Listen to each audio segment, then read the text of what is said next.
Bom, sétimo ano. Então a gente vai falar um pouco sobre, hoje, né, sobre a reforma protestante, como estudamos a questão do renascimento, e aí, atrelado ao renascimento, nós vamos ter a reforma protestante e a contra-reforma. E de partida, a gente vai iniciar com a reforma protestante, né, o que foi esse acontecimento. Em fins da Idade Média, a igreja vinha se desviando dos seus princípios e seus valores iniciais, usufruindo, por exemplo, do luxo, da riqueza, da ostentação. Além disso, boa parte do clero desrespeitava as regras religiosas, como o celibato, e tratava com descaso os cultos e os ritos religiosos. Então, aí nós temos um caminho para a reforma protestante. Foi triste, né, a Igreja Católica ter deixado chegar a este ponto, né, de levar a essa divisão, a rupturas dentro da instituição. Então, durante a Idade Média, nós percebemos, né, o tanto de poder que a Igreja adquiriu, né, de terras, riquezas, né, que a Igreja prosperou. E subiu a cabeça. É tanto que o alto clero, né, as pessoas que aderiam ao clero e queriam ser padres, né, bispo e tudo, eram pessoas da nobreza, eram pessoas, né, que tinham uma certa condição financeira. E havia também um certo despreparo. As pessoas também que assumiam, elas não tinham tanto preparo como nós temos hoje. A gente vai entender o que foi que aconteceu, né? Então, sem muito preparo religioso, sem muito preparo para ser padre, sem muito preparo para ser bispo, acabavam deixando o poder da riqueza subir a cabeça e levavam a fazer coisas, né, erradas que ia contra a Bíblia, né, que ia contra ao que Jesus Cristo havia ensinado. Então, essa situação despertou, né, em outras pessoas que eram religiosas, que eram católicos, né, mesmo, o, a ruptura, né? O romper, né? A divisão da igreja. Então é onde a gente vai entrar na questão de Lutero, né? Martinho Lutero. Então Martinho Lutero ele era monge, um monge católico, obviamente. Ele foi doutrinado, né, catolicamente falando, era padre, né, exercia lá sua função, e aí ele começou a observar as atitudes da igreja, estranhando, também influenciado por questões também pessoais, que levou, né, Martinho Lutero a fazer o que fez. Então aí teve a elaboração das 95 teses. Como ele era contra as atitudes dos colegas, né, de toda a estrutura da igreja em relação ao que tange, né, financeiramente falando, ao dinheiro, que também a igreja tinha a venda de indulgência, né? Dizia, né, que se você desse tanto valor, você conseguia o perdão no céu, conseguia um lugar. Até terreno no céu falava sobre isso. Falava que você podia comprar terreno no céu. Isso não existe. Ninguém vai comprar terreno no céu com dinheiro aqui da terra. Vai comprar salvação, assim falava, né? E ele via isso e sabia que era errado. Então, abusava da ignorância da população. O que é ignorância? A falta de conhecimento. Então, como nós tínhamos uma população altamente analfabeta, né, que não tinha muito conhecimento, não tinha o letramento, né, e tudo mais, era fácil de ser manipulado essas pessoas. E as que tinham certo conhecimento começaram, né, a romper. Foram rompendo com essas atitudes, sabendo que era errado, que ia contra a Bíblia. Mas aí a gente vai para frente, né, para entender melhor que a divisão da igreja foi também uma divisão política. Então, vamos ser mais objetivos, né? Então, Lutero iniciou seus discursos, suas falas, né, sobre as coisas da igreja que ele era contra, né, na Saxônia, hoje atual Alemanha. Então, antes não tinha ainda unificado a Alemanha, né? Então, era a região da Saxônia. E lá ele iniciou os questionamentos dele sobre a posição da igreja, né? Foi aí que teve também, né, a construção, que foi a cobrança, né, fora do normal, fora do comum, de indulgência, tudo essa indulgência era para fazer a reforma da Basílica de São Pedro, que a gente conhece, né? Que fica lá em Roma, já falei sobre isso em outro momento. E aí Lutero vendo aquilo tudo, se revoltou. E aí, o que é que vai acontecer com Lutero, né? Depois que ele criou as 95 teses, nas quais denunciava a venda de indulgência, né? Entre essas teses, criticava o comportamento do clero e do Papa. Então, depois disso, né? Lutero ele foi expulso da igreja, né? Ele foi de- perdeu a batina, né? Obviamente, porque ele estava indo contra, né? O que a igreja colocava. De certa forma, ele estava certo em algumas situações, e aí houve a excomunhão dele. E aí o que é que Lutero vai fazer? Ele vai fundar uma nova doutrina religiosa, que é o luteranismo. Então, Lutero cria o luteranismo lá na Alemanha, hoje a Alemanha antiga, né, território, né, da Saxônia.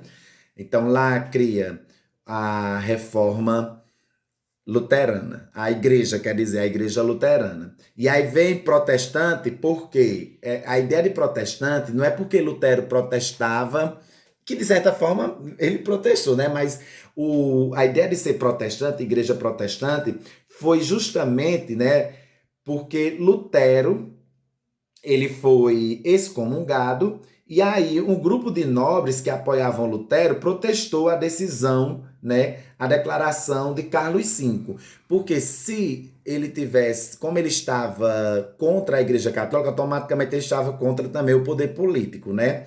Aí ele foi tido como protestante. Só que Lutero ele não ficou só nessa briga, ele teve o apoio da nobreza também. Nobreza essa que ambicionava as riquezas da igreja. Então, a briga não foi só religiosa, ela também foi mais política e econômica. Então, havia um interesse da nobreza nas riquezas que a igreja detinha. E sabendo que uma divisão, né, faria com que a igreja também perdesse. E outra coisa, a questão abusiva de impostos, que a igreja realmente cobrava o dízimo altíssimo, né, que é o dízimo é a 10ª parte do que a gente ganha, né, segundo a Bíblia, e ele realmente se apropriava disso para cobrar o dízimo da população. E se a população não desse, aí já sabe, né? Como seria a perseguição, e não queriam entender. A pessoa, mesmo sem ter condição, mas tinha que dar o dízimo. Então, para a nobreza, isso foi bom, que quer dizer que tirava da nobreza a obrigação de dar essa quantidade altíssima de dinheiro, né, de recursos para a igreja. Então, por isso que apoiou o movimento luterano. Essa era a ideia. E aí, a coragem de Lutero serviu para outros, como foi o caso de Calvino, João Calvino, que lá na Suíça, né, também foi. Chegou para ele, né, essa coragem de Lutero, né, a posição de Lutero, e ele fez o mesmo. Aí foi para a França e tudo mais, perseguido, obviamente, mas ele conseguiu fazer com que muitas pessoas aderissem ao movimento. Só que ele era diferente, né? Ele era o calvinismo. Lutero era luterano, é porque ele começou como luterano, Calvino, mas depois ele abandonou e fundou a igreja dele mesmo, própria, né? Louco também, obviamente. Mas criou a igreja dele, que é a igreja calvinista, né? João Calvino, assim era chamado. Aí ele criou o calvinismo, onde ele dizia, né? Deus já havia escolhido desde o princípio os indivíduos abençoados com a vida eterna e os condenados à perdição. Na cabeça dele, né, vem a questão da predestinação. Digamos assim, ele distorceu o ideal da predestinação. Ele levou ao modelo. Uma pessoa que nascia pobre é porque Deus escolheu daquele jeito, ele podia morrer pobre. A pessoa que nasceu rica foi porque Deus. Ele fez uma confusão na questão da predestinação. E isso já diferenciava da questão de Lutero, como também diferenciava da Igreja Católica, né? Mas assim ele se colocava. Então, como eu disse, né, a doutrina dele era a doutrina da predestinação, de João Calvino. Só que, como eu disse, ele distorceu o ideal da predestinação, mas era a doutrina embasada de João Calvino. Do outro lado veio o anglicanismo. A reforma anglicana, essa que foi mais intensa ainda, a questão política. A Inglaterra já pensava mesmo na separação do Estado, né, político com a igreja, por conta justamente dos impostos, como eu falei, da cobrança. E aí, Henrique VIII ele aproveitou de uma situação criada por ele mesmo para fazer esse rompimento. Henrique VIII era casado com Catarina de Aragão, só que ela não deu nenhum filho, né, homem a ele. E aí ele queria casar de novo, simplesmente por isso. Então era uma questão pessoal dele. Aí o Papa não dava novamente o sacramento, não podia, né, obviamente, só se ele ficasse viúvo. E aí com raiva, né, porque o Papa não aceitou, aí rompeu. Só que na verdade não foi isso, né,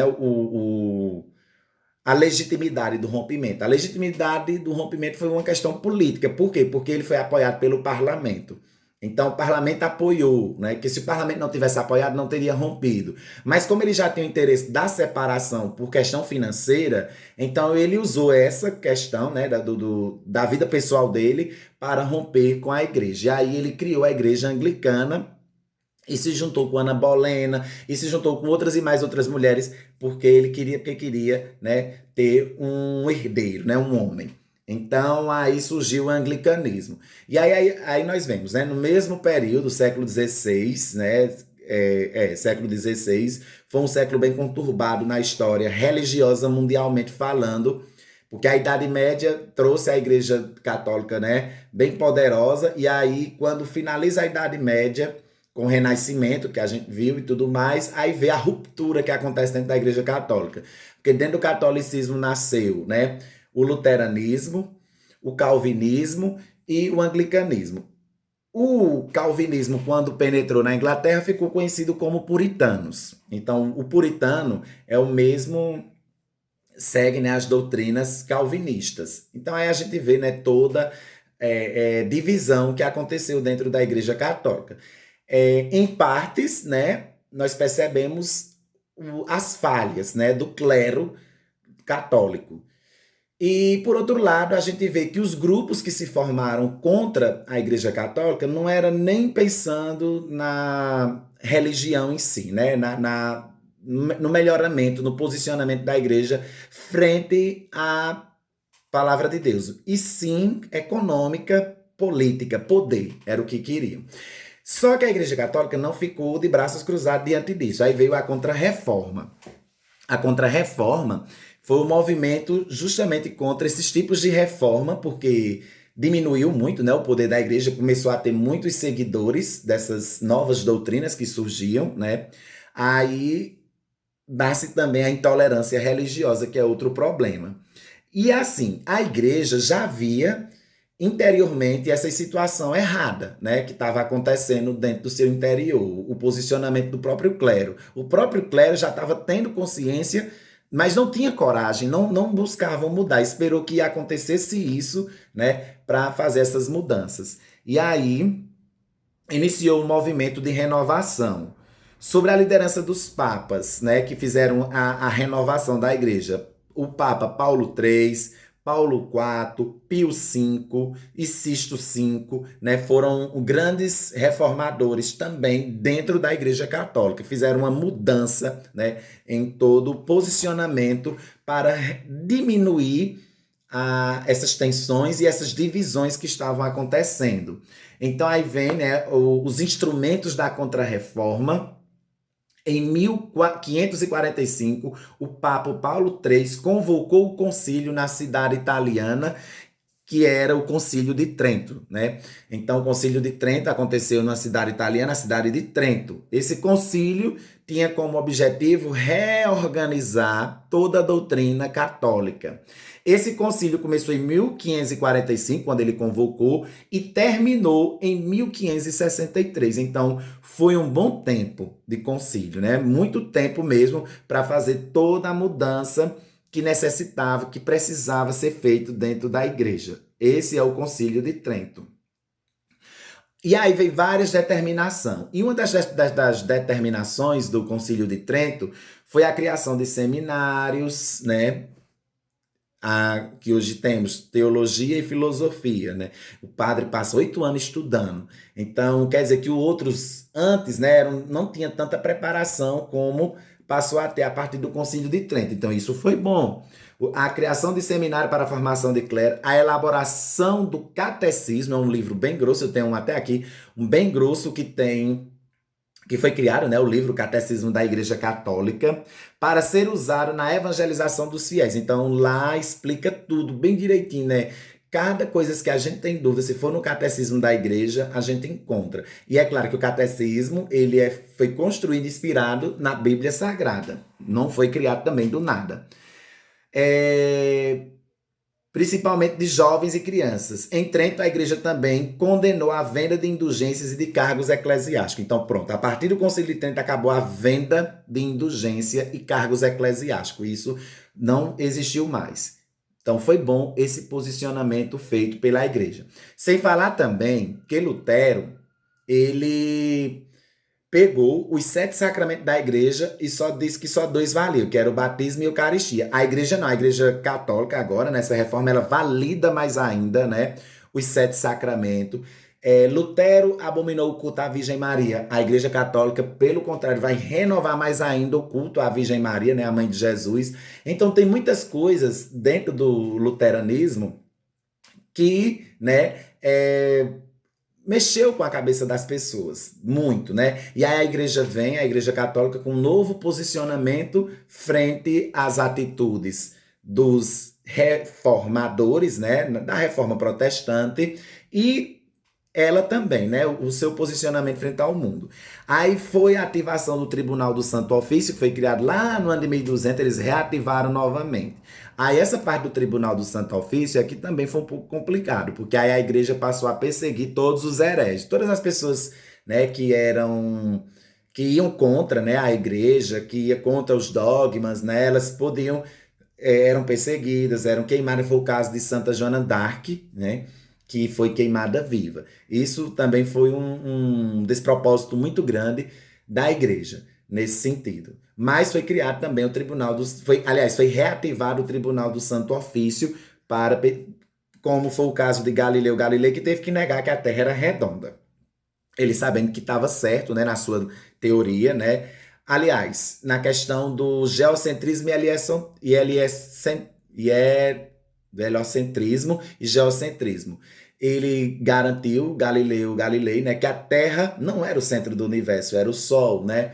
Por observações que ele fez e partindo de Copérnico. Mas a igreja dizia que a Terra que era o centro do universo, e nessa confusão Galileu teve que negar sua teoria, porque senão seria queimado vivo na fogueira da Inquisição. Então várias coisas aconteceram dentro também, ainda de forma errada, dentro dessa questão do Tribunal do Santo Ofício, né? Aí também vem a criação da Companhia de Jesus, que foi liderada, né, pelo militar espanhol Inácio de Loyola. Em 1534, eles saíram mundo afora para conseguir mais fiéis para a Igreja Católica. E aí foi quando o Brasil entrou na história. Nesse mesmo período, Portugal, um país católico, né, obviamente, quando houve a colonização aqui do Brasil, aí veio a Companhia de Jesus para cá, para catequizar os nativos. E como os nativos, né, tinham outra cultura, outro pensamento, mas aí nesse quesito, né, eles não foram fortes o suficiente. Então aí eles receberam uma nova doutrina, uma doutrinação. Aí então, todos os demais países, né, que foi colonizado tanto por Espanha como Portugal, teve a presença jesuíta, né, da Companhia de Jesus, fundada, como eu disse, por Inácio de Loyola, veio, né, por Padre Manuel da Nóbrega, e aqui catequizaram, eles ensinaram também, eram preparados, né, pessoas que tinham conhecimento, embora não tão ligado ao iluminismo, que isso a gente vai estudar para o ano, mas eles centravam bem, né, na questão do ensino. Aí eles ensinavam a língua, a língua falada, né, os portugueses, que eram os jesuítas, e também catequizava ao mesmo tempo. Então isso era uma difusão do catolicismo pelo mundo. E aí, no caso, veio para a América, né? Bem como para outras partes do mundo, na questão das grandes navegações, que é o próximo assunto que nós vamos ver. Então, nas grandes navegações, os jesuítas aproveitaram também para fazer a catequização, o ensinamento das novas doutrinas a partir da Companhia de Jesus. Dentro da Contra-Reforma vem um destaque importante na arte, que é o Barroco. Então a igreja se apropriou do Barroco, né, para chamar a atenção das pessoas. É uma escola literária, o Barroco, e muito importante, porque ela é exagerada. Quanto mais exagerado, mais chama a atenção das pessoas. É uma figura utilizada bastante pelo Barroco de linguagem é a hipérbole, né, que é o exagero. Então, na arte barroca, nós vamos perceber que ela vai se apropriar daqueles desenhos lá do Renascimento, que eu falei lá no início. Que nas igrejas, né, a igreja financiou muitos artistas, porque como as pessoas não sabiam ler, aí uma forma de expressar o que estava descrito na Bíblia era a partir dos desenhos, né, que foi o caso da pintura da Capela Sistina, no Vaticano, o quadro da Santa Ceia, que foi feito por Leonardo da Vinci e tudo mais. E aí eles se apropriaram disso, né, e tornaram maior. Por isso que a gente vê igrejas aqui no Brasil bem monumentais, né, bem bonita, bem, como eu posso dizer, bem grandiosos, né, seus objetos, como aqui em Recife a gente tem exemplo disso, como em Salvador e tudo mais. Porque foram apropriadas da arte barroca para suas construções, né, dos seus presbitérios. Então os presbitérios são bem exuberantes. A arte barroca tinha como objetivo educar pelo olhar, convencer e envolver emocionalmente o observador. Então, a beleza e o tamanho, né, a profundidade que trazia a arte barroca, ela fugia do real, ela ia mais além, né, do realismo. Por quê? Porque precisava chamar a atenção das pessoas, né? A partir do desenho bonito, do desenho bem feito, da imagem bem construída, também assim posso dizer. Foi uma época que aqui no Brasil foi explorado bastante as jazidas de minério para a construção dos altares, dos presbitérios das igrejas católicas, que até hoje a gente guarda no nosso país, né? Hoje são mais, né, como museu e muito bonita, obviamente, grandiosa e chama mesmo a atenção. Tanto, como eu disse, os presbitérios em si, como as imagens, né, dos santos, como também eram feitas. Então aí a gente tem, gente, um pouco sobre a reforma e a contra-reforma. A reforma protestante, né, realizada pelos protestantes, assim ficou chamado, que iam contra o posicionamento dos seus reis. Então nós tivemos, como eu falei, o luteranismo, né, fundado por Lutero, o calvinismo, João Calvino, o anglicanismo por Henrique VIII. E aí, contra isso, veio a Contra-Reforma da Igreja Católica. E o destaque da Igreja Católica contra tudo isso foi o Concílio de Trento, né, que eles realizaram para mudar o posicionamento da Igreja Católica frente ao mundo, né? Criaram novas formas, na verdade, para atingir os fiéis, né, de forma pacífica. Só que também, diante de tudo isso, veio e existe até hoje a liberdade. Uma liberdade que não é mais, que não está sendo respeitada. Porque a intolerância, vem a intolerância que eu quero dizer. A intolerância tira a liberdade.